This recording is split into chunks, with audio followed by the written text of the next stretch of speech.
Эрхэм үзэгч та бүхэнд энэ өдрийн мэндийг хүргэе. Өнөөдрийн зочин нэвтрүүлэгт маань Монголын хүний нөөцийн удирдлагын дээд сургуулийн ерөнхий захирал Мөнх Тэмбэрэл элсэлт хариуцсан мэрэгжилтэн мөнхчингоо нараа өргөдөн оролцож байна. Энэ өдрийн мэндийг хүргэе. За баярлалаа, энэ өдрийн мэндийг хүргэе. За баярлалаа. Тэгэхээр гурлаа яриагаа Монголын хүний нөөцийн удирдлагын дээд сургуулийн үйл ажиллагааны талаар яриагаа эхлэе. За тэгээ. За манай Монголын хүний нөөцийн удирдлагын дээд сургууль маань одоо магадлалын итгэмжлэгдсэн юм албасны одоо дээд сургууль байна. 2022-оос 23 онд шилжихтэй бакалаврын жилийнхаа одоо элсэлтэйг авахд ерөнхийдөө оюутнуудаа хүлээж авахд бэлэн болсон байна. За энэ жилийн үед бол манайх нэгтлэн бодох бүртгэл, за тэгээ бизнесийн удирдлага буюу бизнесийн менежмент, хүний нөөцийн менежмент гэсэн үндсэн одоо 3 мэргэжлэр бол ерөнхийдөө элсэлтийнхаа үйл ажиллагааг авахудаас бэлэн болсон байна. Нөгөө талаараа сурвалжлагч манаас элсэлтийнхаа ерөнхий шалгалтыг өгөөд тийм ээ. Аль хэдийнэ сунгаанд ороод бас аль талаас ер нь бол бэлэн болсон байна.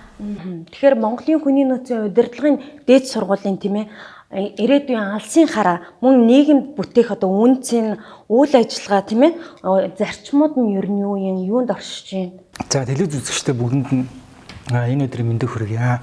Манайх өөрөө одоо HR corporate буюу одоо mind factory-ийн сэтгэлгээг үйлдвэрлэе гэдэг энэ чиглэл рүү өөрөө нийгэм тулгамдаад байгаа хамгийн том асуудал.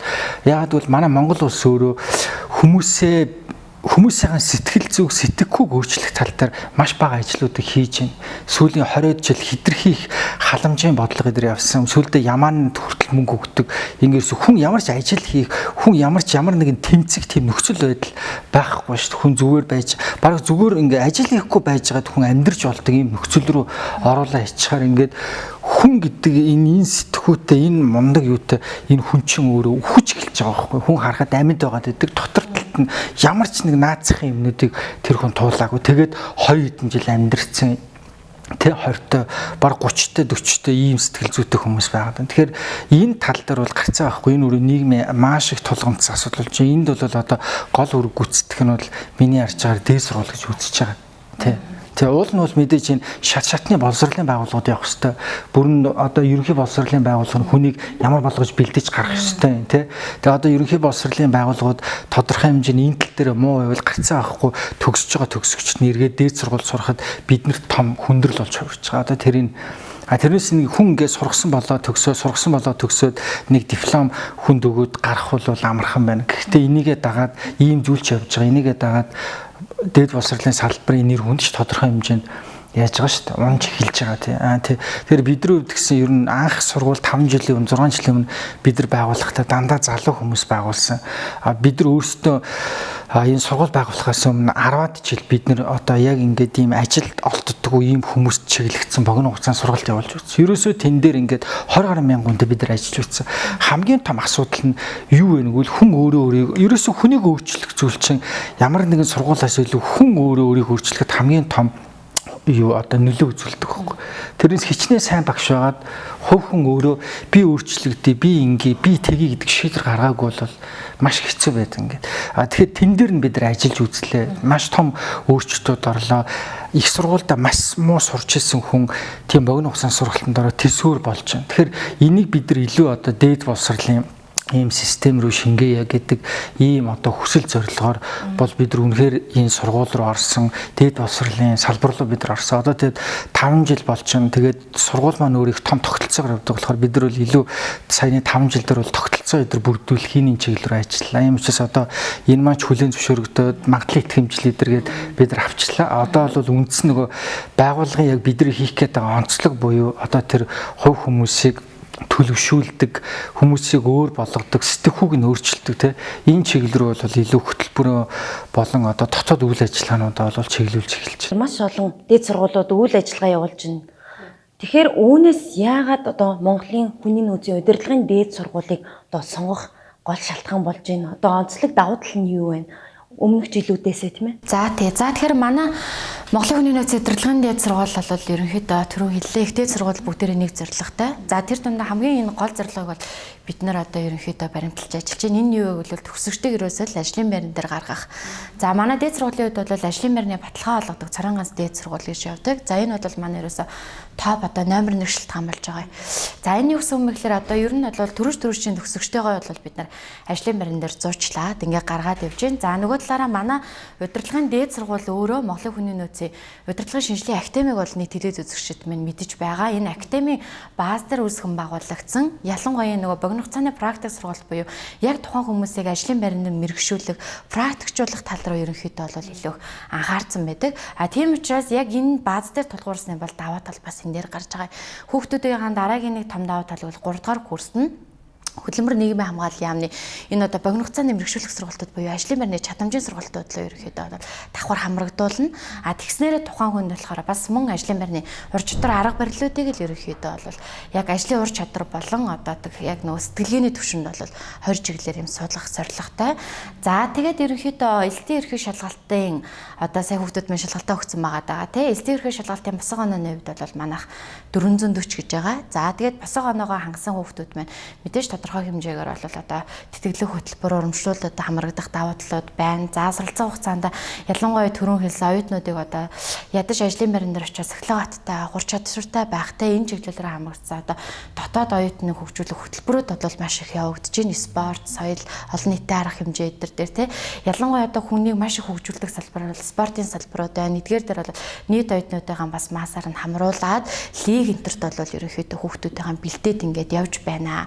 За тэгээд дараагийн нэг топ шилтгаан гэвэл бид нар бол оюутны эцэг их буюу ар гэртэй бол маш төлхөө хамтарч нэгт уялдаа холбоотой ажилладаг. За яагаад гэвэл одоо ялангуяа орон нутгаас нөгөө хүүхдүүдээ сургууль суулгана гэж явуулдаг тий одоо магадгүй телевиз үзээ ч юм уу. За энэ хэр гоё юм байна гэж гэр бүлээр сонголт хийгээд явдаг. Хэсэг хугацааны дараа хүүхдэн сургуулаа хийцэн ч юм уу тий. Эсвэл ингээд суралцах боломжгүй болсон ч юм уу. Ийм ойлголтууд ер нь бол маш их гарч ийн. Ерөнхийдөө бол дээд засгийн системд тийм ээ. Элсэд нэг 20 хэдэн мянган оюутан ордог бол 2 дугаар курстээ одоо бараг эдгээрийг чинь 30% нь хүүхдүүд чинь сургуулаа ер нь бол гараа яваад байгаа шүү дээ. Тэгэхээр ер нь бол яг энэ чиглэл буюу сахилгажуулах чиглэл рүү аягүй их хамтарч ажиллана. Нөгөөдөөс эцэгтэй бол байнга хамтарч ажиллана. Оюутнуудын одоо семестр болгоноор дүн үнэлгээ, сургалтын идэх оролцооны мэдээллүүдийг одоо эргүүлээ те мэйл бичих, за бүр боломжгүй орон нутгийн хүмүүст л бол цахиа явуулах гэх мэтчлээ юм хамтын ажиллагаатайгаар бол бас ингээд ажиллаад явж байна. Удирдлагын дэд сургуулийн маань хувьд. Одоо энэ жил бол 33 мянган төгсөгч одоо ерөнхий боловсролын шалгалтыг өглөө. Тэгэхээр мэрэгчлээ хэрхэн яаж зөв сонгох боломжтой юм бэ? Яг одоо өнөөдрийн төвшөнд бол хэрхэн яаж мэрэгчлээ зөв сонгочвол бас цаашдынх нь ирээдүйн харагдаад байна шүү дээ. Ер нь хүн эхлээд өөрийгөө таних асуудал айгүй чухал байгаа байхгүй. Тэрнээс биш ингээ би буруу мэрэгжил сонгочоод ер нь би амжилтгүй явж байгаа гэдэг ч юм уу те. Эсвэл зөв мэрэгжил сонгочоод би амжилттай явж байгаа гэсэн юм яг байхгүй. Зүгээр тэрэндээ яаж хандсан бэ гэдэг тийм хандлагаас л хүн шалтгаалж байгаа. Ингээ ийм тайлбар тавиал байвал бүх юм дээр тайлбар гарч ирж штэ. Миний амьдралд ийм байгаагүйс болоо би инглээ гэд. Гэхдээ хүн үрдэнд хүрэхийн тулд бол бүх зүйлийн эхлэл нь яг үндэ хүн өөрөө бүгдийг өөрчлөх боломжтой. Амьдралыг удирдах бүх одоо тэр юу өөрийнх нь гарт байгаа гэдгийг хүн эхлээд ойлгох хэрэгтэй байхгүй. Аврагч бол энэ тэнд байгаа юм биш. Ямар нэг юу биш. Хүн өөрөө тэгэхээр хамгийн чухал юм хүн эхлээд өөрөө өөрчлөх төс. Тэгэхээр энэний тулд нэг л юм байгаа. Ерөөсөө тэр юу ийгвэл хүн ямар нэгэн зүйл дээр чин сэтгэл гаргаж хичээдэг л байх хэрэгтэй болчихсон. Энийг ингээ бүр деталь тэр нь ингээ том ажил хийхтэй биш. Зүгээр жижиг аягуугаас ахуулаа жижиг зүгээр тэр жижигхэн сургууль сурч болно, том сургууль сурч болно. Тэр сонирн биш. Сууж байгаа ширээгээ цэвэрлээд нэг гарддаг, юмд ингэж ханддаг, тэгж ханддаг гэд энэ хандлага ингээ юм болгон дээр жижигхэн юм болгон дээр хүн ингээ хичээдэг бол энэ бол сүлдээ дискаплан буюу тийм тэр хүний тийм одоо хөвшил болж хувирдаг. Ийм хандлагатай хүн бол хаач ингээд бүр цэцэглээд хөгжөөд яваад байдаг. Гэтэл юмд тэгж ингээд өөрийгөө ингээд баг хичээдэггүй ийм хандлагад сурцсан хүмүүс бол хичнээн боломжууд байсан ч хичнээн тэр хүний амьдрал зөв зүйл тохиолдсон ч үр дүн гаргаж чадахгүй. Тийм учраас хамгийн одоо чухал тэр зүйл бол хөтөлбөр дээр бол илүү одоо энэ багш нарын арга барилын асуудал маш чухал болж эхэлж байгаа. Тэр нь бол юу гэх юм бол жижигхэн бүх зүйл дээр хүний хичээдэг болох хэрэгтэй. Хийсвэр юм руу бид нар жоох авцсан нэг юм хилтэй байх хэрэгтэй, ийм байх хэрэгтэй. Гэтэл ахад номер 1 юмнаас илүү хүнийг хүн болгож бэлтгэж амар хамгийн чухал байгаа байхгүй. Тийм болгоцсон тохиолдолд бусад тэр хил вэ нү эдгээр чинь зүгээр хэрэглээний л зүйл шүү дээ. Ямар нэгэн энэ аягийг ийшээ хөдлөхөд хэрэглэгдэж байгаа л зүйл болохоос биш. хүнийг иймийг бүтээ би заавал ингэнэ гэдэг алсын хараатай тийм шийдвэр гаргадаг ийм төвшний болгож хүнийг бэлдэхгүй байгаа байхгүй тэр зүйлс чинь тийм. Одоо босго оноо нь ер нь хэр байна? Мөн урамшуул тийм ээ. Одоо 4 жилд сурах хугацаанд сургалтын төлбөрөө хэрхэн яаж хувааж төлөх боломжтой юм. Мөн мэрэгчлээ сонгож чадахгүй хүүхдүүд манаас зөвлөгөө авах юм боломж нөхцөл нь хэрвээ гэдэг юм тийм ээ. За түрүүн хэлсэн манай Монголын хүний нөөцийн удирдлагын дэд сургуулийн босго оноо бол ерөнхийдөө 440 байгаа. За тэгээ манайх бол өөрөө яг энэ менежментийн чиглэл рүү ерөнхийдөө бол хөтөлбөрүүд явуулдаг юм сургууль. Тэгэхээр энэ дээр хамгийн гол хичээл маань ерөнхийдөө манай дээр бол математик байгаа даа. За математик, монгол хэл, нийгэм, англи хэл гэсэн 4 хичээлээр бол 440 буюу эзлэлтийнхаа ерөнхий шалгалтын босго оноог хангана. За тэгээ өнөөдрийн нэвтрүүлгээр одоо дамжуулаад нэгэн одоо урилгын талаарх мэдээлэл бас өгчээ.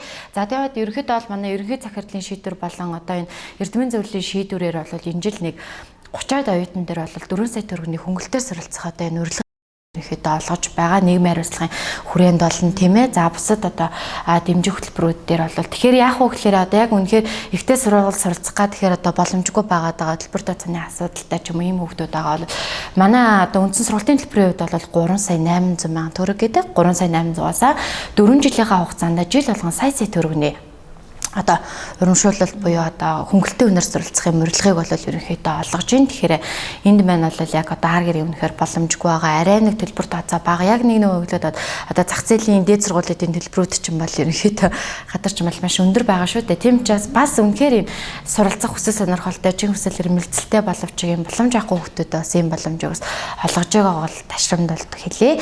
За тэгээ ерөнхийдөө бол яг энэ сургалтын төлбөр тооцоотой холбоотой тэтгэлэг бол манайх бол сар болгоно 80,000 төгрөгийн тэтгэлэг буюу найз тэтгэлгийг оюутнуудаа олгодог. Энийг бол мэдээч хүн болгонд олгохгүй. Энэ бол яг хөөрхлөөр сургалтын дүнгийн одоо үзүүлэлтүүд байна. Нөгөө талаасаа нөгөө соёл олон нийтийн арга хэмжээ, үйл ажиллагаа идэвхтэй байдал энэ хүн хэрэг одоо хүн төлөвшил аваад байгаа юм те. Эдгээр дээр нь бол суурилсан яг ингээд нэг үнэлгээний системээр бол үнэлээд сар болгоно юм тэтгэлэгт бол оюутнууд маань хамрагдах боломжтой байж байгаа. За бүртгэлийн хувьд бол манайх ерөнхийдөө маш цөөхөн тооны оюутан буюу 200 л оюутан авдаг. Тийм учраас бүртгэл маань маш их хаагддаг. За нөгөө талаасаа яг нөгөө академик төвшний боловсролыг олгож ирсэн сургалтууд маань хамрагж ирсэн хүмүүс маань яг нөгөө манайх өөрөө хүмүүсийг ажлын байран дээр бэлтгэдэг сургалтуудыг явуулдаг. Тэгэхээр энэ бааз дээр өмнө сурж ирсэн хүмүүс л одоо эхнээс болоод хүүхдүүдэд өөрсдөө авах хүрээдэрч ин л та. Үгүй яг ингээд би танаад л сургана. Тэ намайг яг ингээд ажлын байран дээр бэлдээд ийм цан чанартай, ийм ур чадвартай болгоод ажлын байран дээр гаргасан шигэ яг миний хүүхдийг одоо ийм болгоо гэдэг одоо бас бидэрт бол шаардлага тавиад хүмүүс л хүүхдүүдээс авчирч байна манай төгсөгчд маань. Тэгэхээр ерөнхийдөө бол энэтэй холбоотойгоор бүртгэл бол ер нь дуусаж байгаа. 8 сарын 15 хүртэл бүртгэл маань явагдах боловч үндсэн код маань дөрвөл ерөнхийдөө бол бүртгэл хаагдана гэсэн. Энэ 3 мэрэгчлэлээр ингээ явчихна.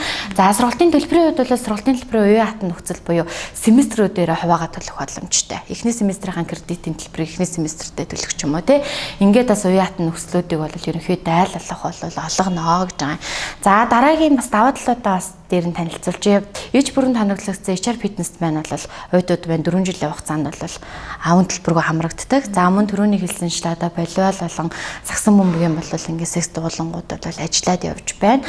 Эдгээрт бол хүүхдүүд маань 100% хамрагдах боломжтой. За нөгөө талаасаа манай сургуульчин бол ерөнхийдөө оюун санаа болон бие балдрын одоо өвдөг шим хүмүүжлийг олгоно гэд.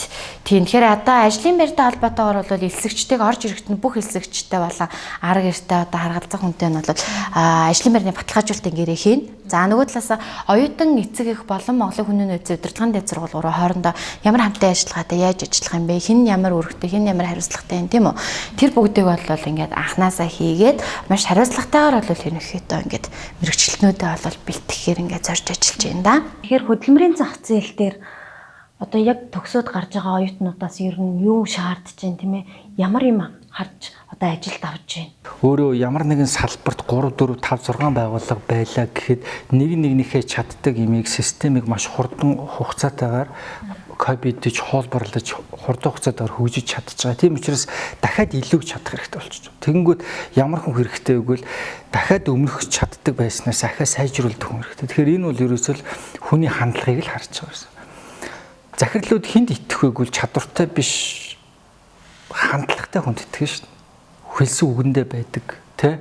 Өөрийн гэсэн үндэцүүлэлтэй, өөрийн гэсэн зарчимтай, тэ?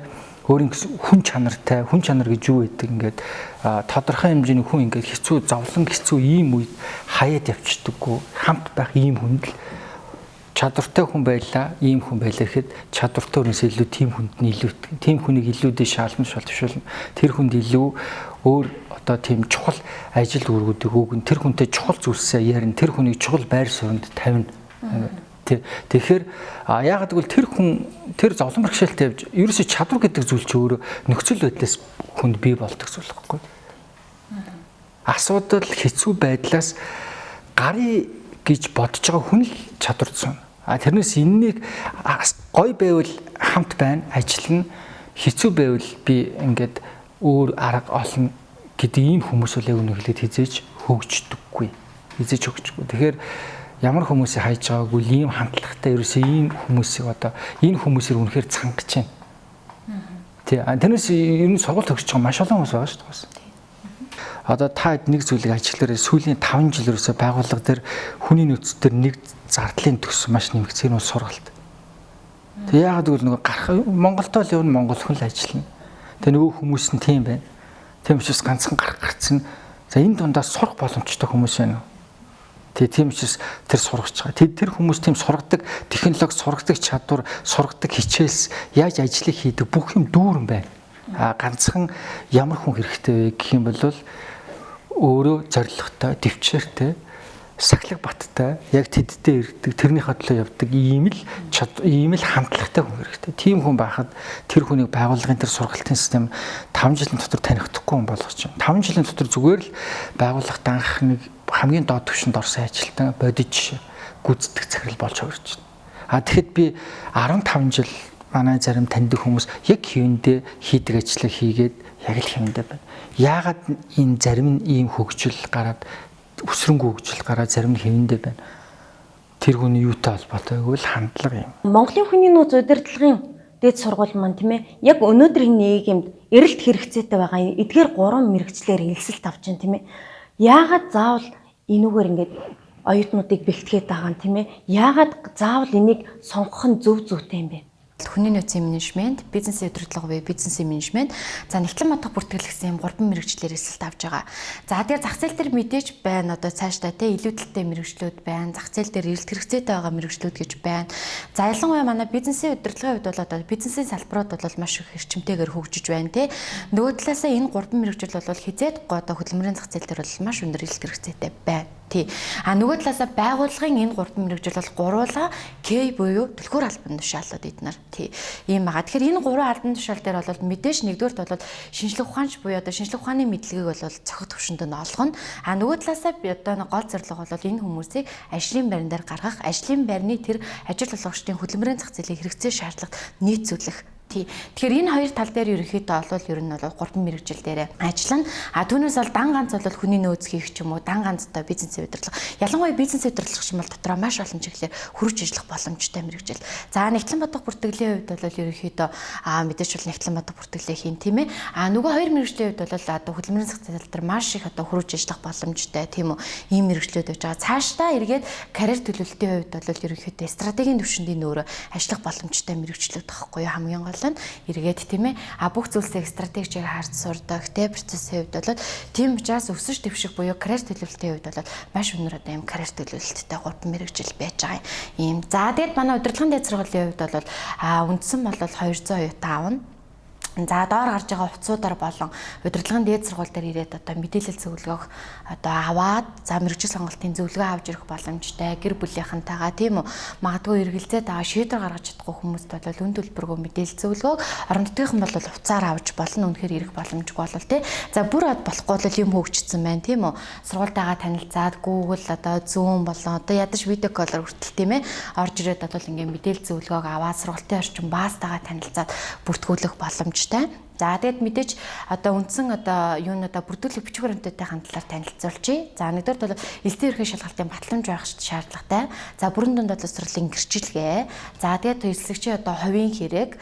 За тэгээд иргэний үнэмлэх эсхийг хүссэн өргөдөл. За нөгөө нэг бидний яриад байгаа ажлын байрны баталгаажуулалтын гэрээ болон эцэг их оюутантай хамтарсан гэрээ гэсэн одоо эдгээр зүйлсүүдийг бүрдүүлээд бол ер нь болно. За хичээл бол 9 сарын 1-нд бол мэдээж хичээл яг одоо эхэлдгээрээ бол эхлээд явчихнаа гэсэн үг.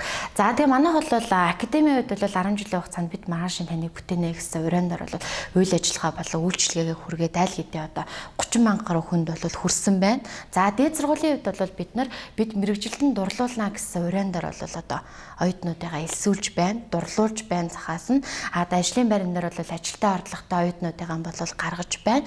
За нөгөө талаас манай бизнесийн удирдлагын хөтөлбөрийн дагуу бол стартап буюу гарааны компаниуд бол манай оюутнууд маань төгссөн оюутнууд маань эхлээд за манай юуны тууз буюу төлөөлөл удирдлага зөвлөл болон эрдмийн зөвлөлийнхэн бол эдгээр оюутнууд маань одоо бизнес дээр ментор хөтөлбөр буюу коуч хөтөлбөрүүдийг бол үн төлбөргүйгээр ингээд байнгын өгөөд те гарааны компаниудад бол бас үүсгэн байгуулагдсан үйл ажиллагаагаа явуулаад бүх оюутнууд маань ажлын байртаа ингээд ажиллаад явж байгаа нь бол бидний өнөөдрийн одоо энэ 5 жил дотор босгосон маш их бахархал байна. Эргээд оюутнуудаа бол яг энэ зарчим яг энэ чиглэлүүдийн дагуу эдгээр баримтлагатай зүйлсүүдэд баримтлаад ингээд ажилланаа ер нь бол тийм.